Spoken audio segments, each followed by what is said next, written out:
France, 1944. In a single night operation, one woman coordinated the killing of 7,000 German soldiers. The Gestapo had been hunting her for 4 years. They'd put a 5 million franc bounty on her head, more money than most people would see in a lifetime. Her code name was the White Mouse because she was impossible to catch. But who was this woman, and how did a party, loving socialite become Nazi Germany's most wanted person? Her name was Nancy Wake, and before the war, her biggest worry was which dress to wear to which party. She lived in luxury, had servants, drove expensive cars, and spent her days shopping and socializing. But when the Nazis invaded France, Nancy didn't run.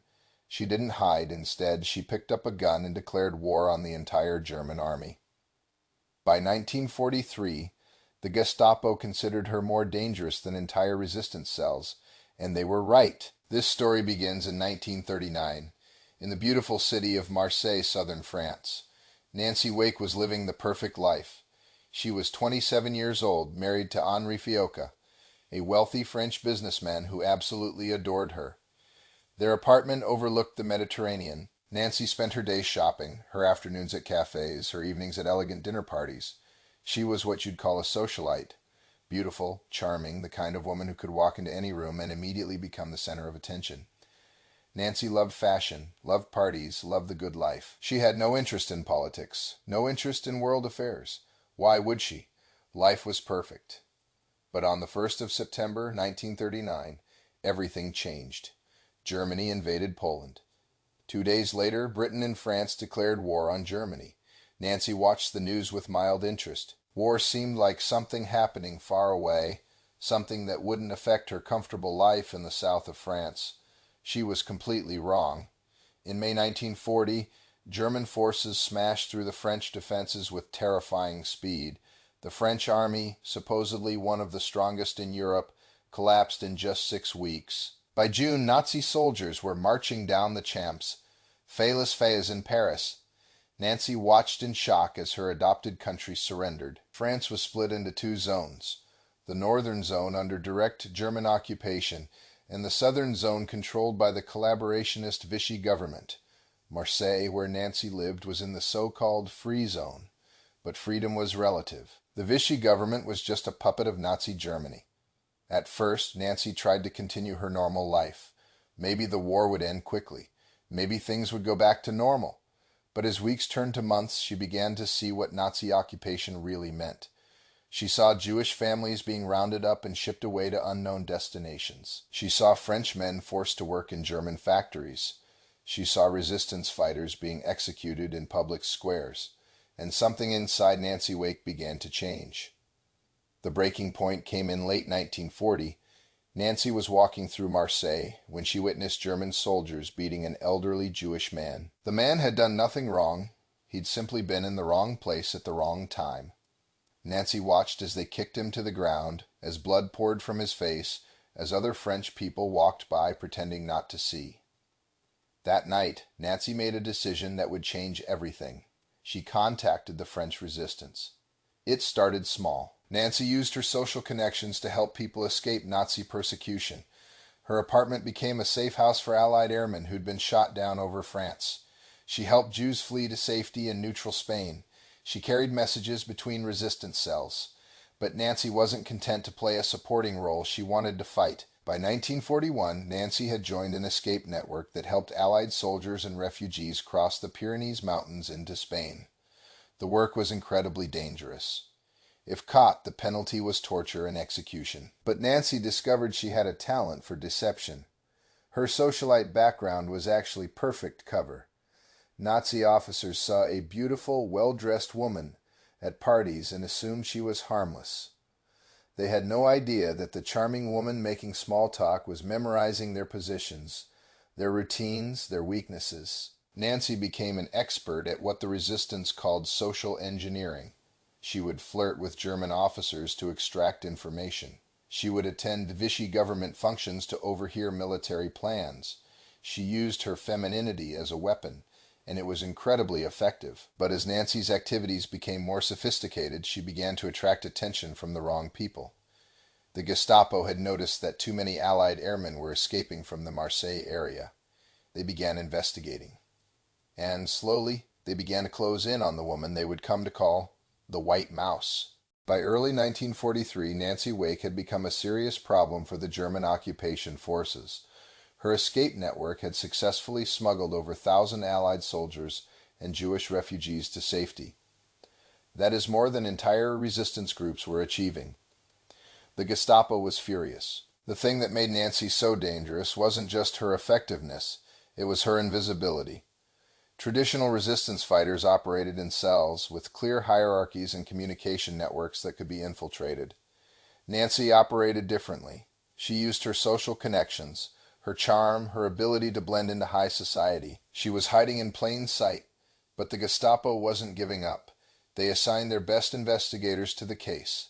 They called her the White Mouse because every time they thought they had her trapped, she somehow slipped away. The investigation began with a simple observation. Too many Allied airmen were escaping from southern France. The Germans started tracking escape routes, monitoring safe houses, interrogating captured resistance members. Slowly, a pattern emerged. Multiple witnesses described a beautiful, well-dressed woman who spoke fluent French but had a slight accent that might have been Australian. Nancy had been born in New Zealand and raised in Australia before moving to Europe. Her accent was so slight that most people didn't notice it, but trained Gestapo interrogators did. The net was tightening. In November 1943, the Gestapo raided Nancy's apartment in Marseille. But Nancy wasn't there. She'd been warned by a contact in the Vichy police force and had fled just hours before. When the Germans searched her home, they found nothing incriminating. Nancy was too smart to keep evidence lying around. But they found photos. Beautiful professional portraits of Nancy at various social functions. The Gestapo now had a face to go with their investigation. Within days, Nancy's photograph was distributed to every German checkpoint, every police station, every military base in France.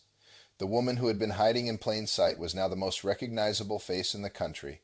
But instead of running, Nancy doubled down. She dyed her hair, changed her style of dress, and continued her resistance work. If the Germans thought putting her picture on wanted posters would stop her, they had seriously underestimated Nancy Wake. The Gestapo responded by escalating their pursuit. They offered a reward for information leading to her capture, 5 million francs. To put that in perspective, the average French worker earned about 3,000 francs per year. The Germans were offering enough money to live comfortably for the rest of your life. 5 million francs made Nancy one of the most valuable targets in occupied Europe. The bounty on her head was larger than the rewards offered for many high-ranking Allied officers. The Gestapo wanted her that badly. But the reward had an unexpected effect. Instead of encouraging people to turn Nancy in, it made her a folk hero. Ordinary French people looked at that astronomical reward and thought, if the Germans want her this badly, she must be doing something right. Nancy became a symbol of resistance. Stories about her spread throughout occupied France. Some were true, some were exaggerated, some were complete fiction, but they all served the same purpose. They gave people hope. However, Nancy's new notoriety came with a terrible cost. The Gestapo couldn't catch her directly, so they decided to target the people closest to her. In December 1943, they arrested Henri Fiocca, Nancy's husband. Henri knew about Nancy's resistance activities, but he'd never been directly involved. He was arrested simply because he was married to the White Mouse. The Gestapo interrogated him for weeks, using increasingly brutal methods to try to get him to reveal Nancy's location. Henri never talked. Even under torture, he refused to betray his wife. Nancy didn't learn about Henri's arrest until weeks later. By then, she was in hiding in the mountains of central France, preparing for the next phase of her war against Nazi Germany. When she finally received word about what had happened to her husband, she made a vow. She was going to make the Germans pay for what they'd done, and she was going to make them pay in blood. Spring 1944, Nancy Wake was no longer just an escape route coordinator. She was now a fully trained special operations agent, dropped by parachute into occupied France by the British Special Operations Executive. The SO was Winston Churchill's secret army, men and women trained in sabotage, assassination, and guerrilla warfare. Nancy had escaped France in 1943, made her way to England, and volunteered for the most dangerous assignment available. She wanted to go back to France, not as a refugee helper, but as a weapon. The training was brutal. Nancy learned to kill with her bare hands, to blow up bridges and railways, to organize guerrilla armies. She learned to parachute at night, to use radio equipment, to resist interrogation. Most importantly, she learned to be absolutely ruthless. When Nancy parachuted back into France in April 1944, she was a different person than the socialite who had fled the year before. She was now one of the most dangerous people in occupied Europe. Her mission was to coordinate with the French resistance in the Auvergne region, preparing for D-Day. The plan was simple. When the Allies invaded Normandy, resistance groups throughout France would sabotage German communications and transportation, preventing reinforcements from reaching the beaches. But Nancy had a personal mission too. She wanted revenge for her husband. Nancy's area of operations was the mountainous region around the town of Montlufayen. It was perfect guerrilla country, heavily forested, with caves and valleys where resistance fighters could hide, and small towns where they could blend in with the population. When Nancy arrived, she found the local resistance groups were poorly organized and badly equipped. They had enthusiasm but lacked proper training and coordination. Many of their operations had failed, resulting in brutal German reprisals against local civilians. Nancy changed everything. Using her SO training, she transformed scattered resistance groups into an effective fighting force. She organized supply drops of weapons and explosives. She established secure communication networks. She planned operations that maximized damage to German forces while minimizing risk to French civilians. But Nancy's greatest contribution wasn't tactical. It was psychological. The resistance fighters had heard stories about the White Mouse, the woman with a 5 million franc bounty on her head. Now she was here, fighting alongside them.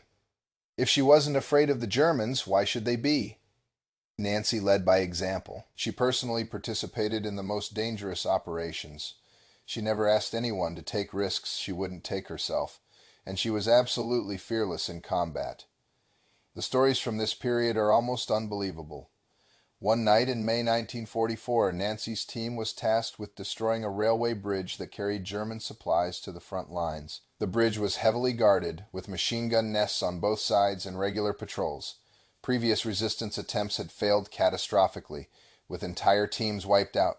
Nancy spent 3 days studying the target. She noticed that the guards changed shifts at exactly 2:17 a.m., and there was a brief moment when the bridge was unmanned, while the day shift left and the night shift took their positions. The window was exactly 4 minutes. On the night of the operation, Nancy personally led the assault team. They had to crawl through 200 meters of open ground, plant explosive charges on the bridge supports, and escape before the guards realized what was happening. Nancy carried the primary charges herself, the most dangerous job in the operation. Everything went perfectly until they were retreating. A German sentry spotted movement and raised the alarm. Suddenly, the bridge area was flooded with searchlights and machine gun fire. Nancy's team was pinned down in a ditch beside the railway tracks. That is when Nancy made a decision that became legendary among resistance fighters. Instead of waiting for the explosives to detonate automatically, she volunteered to go back and trigger them manually. This meant running directly toward the German positions through machine gun fire to reach the detonator. Nancy sprinted across open ground while bullets whined around her. She reached the detonator, set off the charges, and watched as the entire bridge disappeared in a massive explosion. The blast was so powerful it knocked her off her feet and temporarily deafened her, but the mission wasn't over. Now Nancy had to get back to her team, still under fire from furious German soldiers. She zigzagged through the darkness, using her knowledge of the terrain to stay ahead of the pursuit. When she finally reached the rendezvous point, her team couldn't believe she'd survived. The railway bridge operation became the template for Nancy's future sabotage missions. She always studied targets for days before attacking. She always led from the front, and she always seemed to have an almost supernatural ability to survive impossible situations. A week later, Nancy's team destroyed a German communications center that coordinated anti-aircraft defenses for a huge area of central France. This time, the plan was even more audacious. Nancy would pose as a French civilian seeking work at the facility, while her team prepared to assault from the outside. Nancy dressed as a local farm girl and walked straight up to the main gate of the communications center. She told the guards she was looking for work as a cleaner, that her family needed the money. Her French was perfect, her story was believable, and her appearance was completely innocent. The Germans let her in for 3 hours. Nancy wandered around the communications center, apparently looking for a supervisor to ask about employment. In reality, she was memorizing the layout, counting guards, and identifying the most important equipment. She even managed to plant small explosive devices in several critical locations. When Nancy finally left the facility, she had everything her team needed for a perfect assault. That night, they struck with devastating precision. The communications center was completely destroyed, crippling German coordination across hundreds of square miles. During one operation, Nancy's resistance cell attacked a German convoy carrying ammunition to frontline units. The plan was to ambush the convoy in a mountain pass where the trucks would be forced to slow down. But intelligence was wrong. Instead of a lightly guarded supply convoy, Nancy's team found themselves facing a heavily armed military transport with motorcycle escorts and armored cars. Any reasonable resistance leader would have called off the attack. Nancy ordered her fighters to proceed anyway. The battle was fierce and chaotic. Nancy's team had the advantage of surprise and superior terrain, but the Germans had better weapons and more ammunition. When Nancy's fighters began running low on bullets, she made another typically audacious decision. Nancy personally charged one of the German positions, using the confusion of battle to get close enough for hand-to-hand combat. According to witnesses, she killed a German sentry with her bare hands to steal his weapon and ammunition.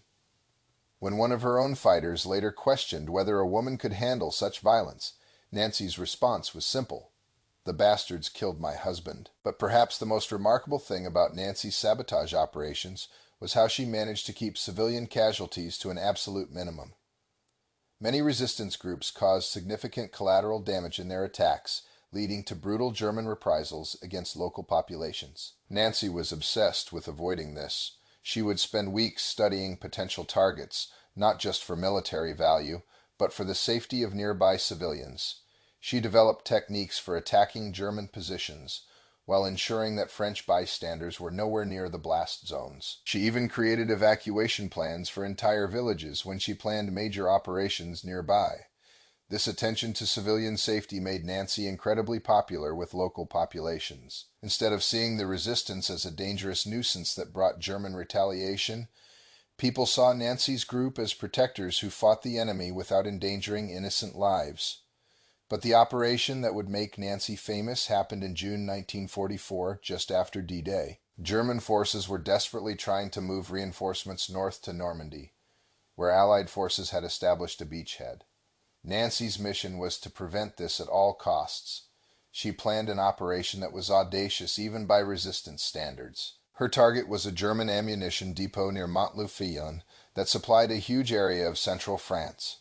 The depot was heavily guarded and considered impregnable.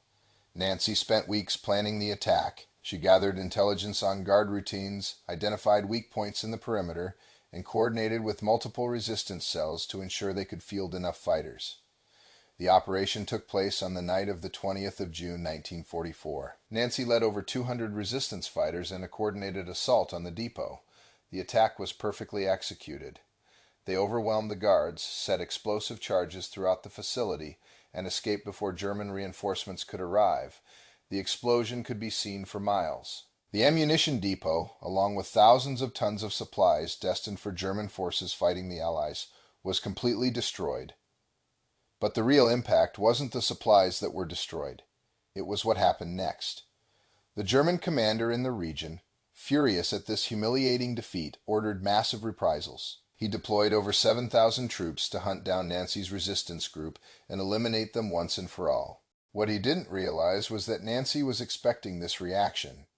In fact, she was counting on it. Nancy had prepared ambush sites throughout the mountains. When the German forces spread out to search for her, they walked directly into her traps. Over the next 48 hours, Nancy's resistance fighters systematically destroyed the German search parties. By the end of the operation, over 7,000 German soldiers were dead or wounded.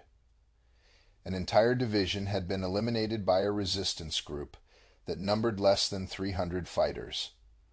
It was one of the most successful resistance operations of the entire war. And it was planned and executed by a woman who 3 years earlier had been worried about which shoes matched which dress.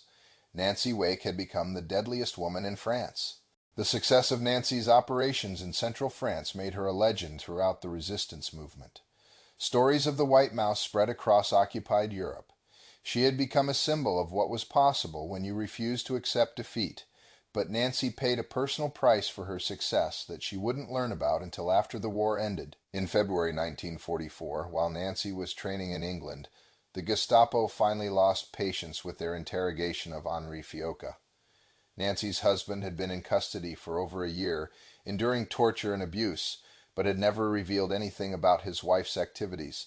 The Germans decided he was useless to them. Henri was executed by firing squad in a prison courtyard in Marseille. He died without knowing that his wife had become one of the most successful Allied agents in France. Nancy didn't learn about Henri's death until she returned to Marseille after the liberation of France in August 1944. She had been hoping against hope that somehow he had survived, that they would be reunited after the war. When she learned the truth, Nancy's reaction was typically direct.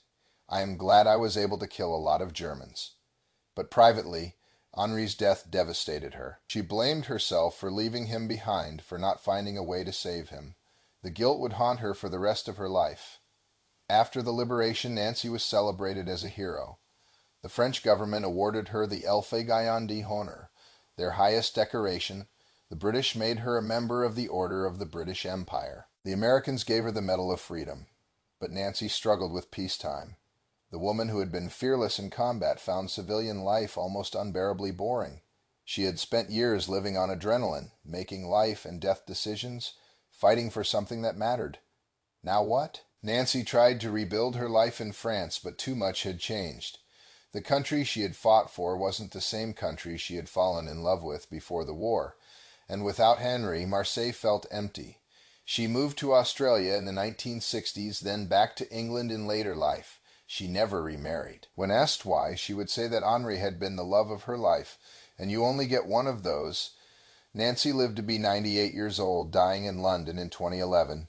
She remained fiercely proud of her wartime service until the end. When journalists asked if she had any regrets about the violence she had participated in, her answer was always the same. "Not for a moment. The only thing I regret is that we didn't kill more of the bastards." For decades after the war, Nancy's story was largely forgotten outside of France. The Cold War meant that stories of Soviet resistance fighters were suppressed in the West, while stories of Western agents were classified for national security reasons. But in recent years, Nancy Wake's incredible story has finally received the recognition it deserves. Books have been written, documentaries made, movies planned. She has become a symbol not just of resistance to tyranny, but of what ordinary people can accomplish when they refuse to accept the unacceptable. Nancy Wake proved that heroism isn't about being fearless. It is about being afraid and doing what is right anyway. She proved that one person properly motivated and properly trained can change the course of history. Most importantly, she proved that evil only triumphs when good people do nothing. And Nancy Wake was determined to do something, no matter the cost. The socialite who loved parties became the woman who killed 7,000 German soldiers in a single operation. The girl who worried about fashion became the agent who struck fear into the hearts of Nazi commanders. Nancy Wake's transformation shows us that we all have the capacity for courage, for sacrifice, for heroism. We just need the right motivation to find it. And sometimes the right motivation is simply refusing to let evil win. Nancy Wake's story reminds us that ordinary people can do extraordinary things when faced with extraordinary circumstances. She wasn't born a hero. She became one because she refused to stand by while evil triumphed. What do you think? Was Nancy a hero, or was she simply doing what anyone would have done in her situation? Let me know in the comments below. If you enjoyed this story, subscribe for more incredible true stories from World War II and beyond. These stories need to be remembered, and these heroes need to be honored. Next week, we'll be telling another incredible story from the war. Make sure you are subscribed so you don't miss it. Until then, remember Nancy Wake's example. Sometimes the most ordinary people are capable of the most extraordinary courage.